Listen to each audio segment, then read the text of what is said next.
One important feature of Premiere Pro is that you can customize your workspace to suit your purposes.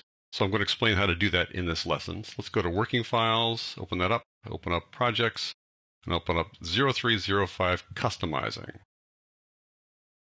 This is just a basic project with a few assets and a couple of sequences.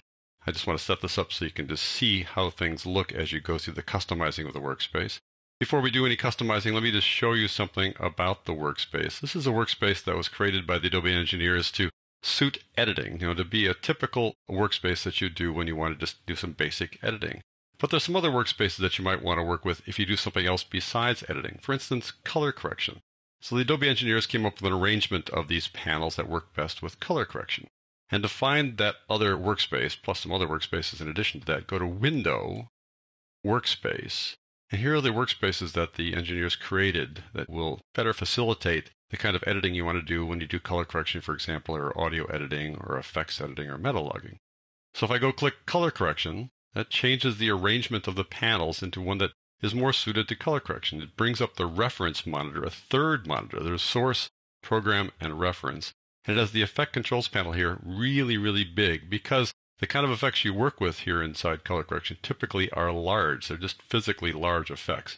If I go to effects, for example, and go to video effects, color correction, and choose the three-way color corrector, which is really the granddaddy of all color correctors, and apply it to this clip and take a look at it here in the effect controls panel, you can see there's a lot going on here. In fact, I got to scroll down to see it all. And if I open up these disclosure triangles, it gets even bigger. So yeah, you want all this space here for the effects.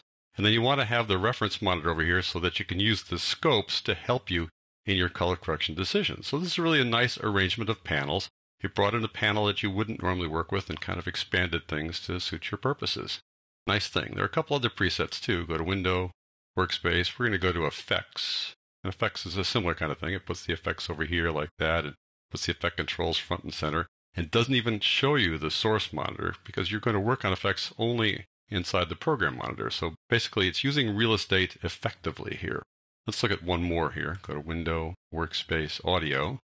If you go to Audio, you think, okay, where's the audio control? Well, you just need to go get it. It's over here at the top, and there's your audio mixer. So the audio mixer there is front and center if you do click on the tab, and you would likely use the mixer as you do your audio editing. If you work with Premiere Pro CS5, you might find this new workspace available here inside Premiere Pro CS6 to be a little disconcerting. It might not be used to the idea of having a 2-up display, and you might feel more comfortable working in the old CS 5.5 layout. So you can go Window, Workspace, CS 5.5 editing.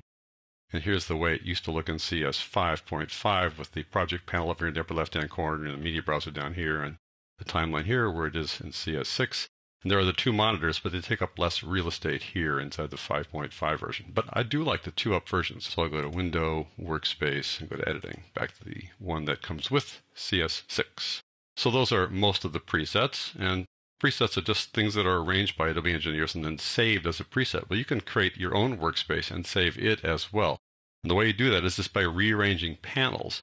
The first way you can rearrange panels is simply by moving them around, making them larger or smaller. You can drag them left and right like this. Just hover your cursor between the two. You get that little set of parallel lines and arrows there. You can lift them up and down as well, like so.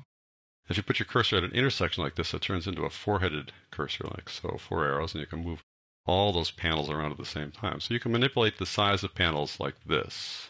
If you manipulate them a lot, and you're going, oh my gosh, I just messed this thing up terribly, you can revert back to the previous preset. So I go Window, Workspace, and Reset Current Workspace, like so. And it'll go back to that after I say yes. There we go. So just changing the size is one thing. You might want to make something go full screen. So if you hover your cursor over any panel, just have it sitting there. You don't need to press the mouse button. And then you press down the accent or tilde key. That's the key in the far upper left-hand corner of your keyboard. When you press that and the mouse is just over a panel, it goes to full screen like so, which is great. If you want to watch your video as you're producing it, you get a really full screen view of your video this way. And when you're done and you want to go back to the regular view, you just press that tilde accent key again and you go back like so. You can also create what are called floating panels. You might want to just have it be a little bit larger than the rest of the panels while you're still working in the timeline, for example. So you can grab what's called the gripper. Right there in the upper left-hand corner of every panel is a little set of parallel dots, 2 lines of dots and parallel lines. And if you grab on that and pull it out, you'll see that you get these rectangles or trapezoids. But if you hold down the Control or the Command key, Control in Windows, Command in Mac, it stops, it turns off those little trapezoids, making a floating panel instead. And then you let go of the mouse button, let go of the Control or Command key, and there it sits as a floating panel, which you can then adjust in terms of size. And then you can work on the timeline still. You can still play the timeline here, or click on the play button here like that. So if you want to get a floating panel, you click on the gripper and hold on the Control or the Command key and drag it out. But now that I've done it, oh my gosh, how do I get it back in place again? Well, I'm going to talk about that in a second, but I'm going to fall back to the easy way of doing things by going Window, Workspace, reset the current workspace, and we're back to where we started. Good thing, right? There are other things you can do to customize your workspace. You can put a panel inside another group of panels. So for example, I've got the project panel here, and I want to click on the gripper and drag it around. Now, in fact, the gripper is the entire tab. So I click on the tab here and move it around just as if I grabbed that little gripper, that little dot in the corner there. As I move it around, notice that we've got these purple boxes. You've got trapezoids and rectangles. And if you go to the edge of the workspace, you've got these green rectangles here along the left-hand and right-hand sides, and the top and the bottom like so. And those highlighted areas show where you are going to place this panel once you let go of the mouse button. So with the rectangle here, that means I'm going to put it inside this frame, inside this group. So I let go, and now the project panel has been added to that group. I now have 5 panels inside that group instead of 4 as I had before. If I grab the gripper again, just the whole tab there, and move it around to the trapezoid here, I'm going to add it between that group of 4 panels and create a whole new frame for this guy all by itself there. If I want to get rid of a panel, it's quite simple. I can just click on the X here on the tab. So for metadata, for example, I click on the X and it's gone. Now it's just 3 panels here inside that frame. If I want to bring metadata back, it's quite simple. I go Window, Metadata, and it comes back. And generally they come back to wherever they just left. So they usually will pop back into the frame. But if I go Window, Reference Monitor, it's a floating monitor when it comes on the screen. It does not go inside a frame, but you can put it in a frame. Let's take the gripper here. Now, right now I'd like to grab the tab, but the tab has this drop-down list, so I can't really grab the tab here. I've got to grab the gripper. Go over here and I'm going to add it to this little panel where the project panel is. There you go. Now it's inside that frame along with the project panel. That's how you bring that around. If I want to get rid of the Tools panel or the Audio Meters panel, you see there's no X there, so I right-click on those little lines. And I can say Close Panel or Close Frame. If I close the panel, that gets rid of the panel, but the panel is the frame. It's just one panel. So I click on Panel, and it's gone. If I right-click on this one and close the frame, it too will go away. But again, we can bring them back by going Window, and then we've got the audio meters here or the tools here. But I'm going to leave them off for the time being. And let's just say I like what I've done here. This is a customized workspace that I want to see again and again. So I can save this workspace. I go Window, Workspace, and say New Workspace. I can give it a name like Jeff's Workspace. There you go, click OK. So now this is forever Jeff's Workspace. And if I go back to, let's say, color correction, for example, here we go. And I want to go back to my workspace with those missing panels. Go Window, Workspace, Jeff's Workspace, and we're back.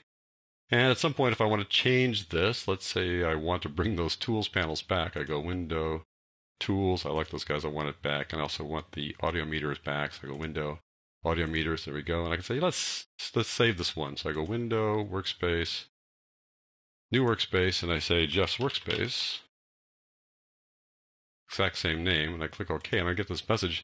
It's already there. And it's like, it's okay. I want to replace it. So I'm going to replace that guy. So now that is the new workspace. I go Window, Workspace. I'll switch over to, let's say, Audio.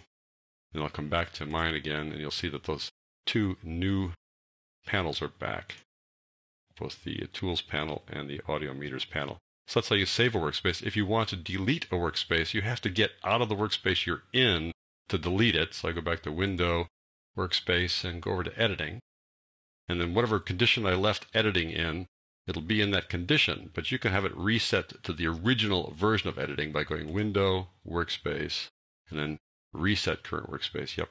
And now it goes back to the original 2-up display. But if I want to get rid of the custom workspace, I can now do that. So I go Window, Workspace, and I'm going to get rid of Jeff's because it's currently not selected. I'll say Delete Workspace. And it'll be in this drop-down menu there as something you can get rid of. It would not have been there had we been in that workspace when we wanted to delete it. So I click that and I click OK, and now, oh my gosh, Jeff's workspace is all gone now. But of course, we can always make a new one. So that, folks, is how you customize a workspace. So you always have your personal workspace available to you if you want to go to it. And remember, if you're inside a workspace and you want to revert to one of the presets, all you got to do is go to Windows, Workspace, and select one of these presets here.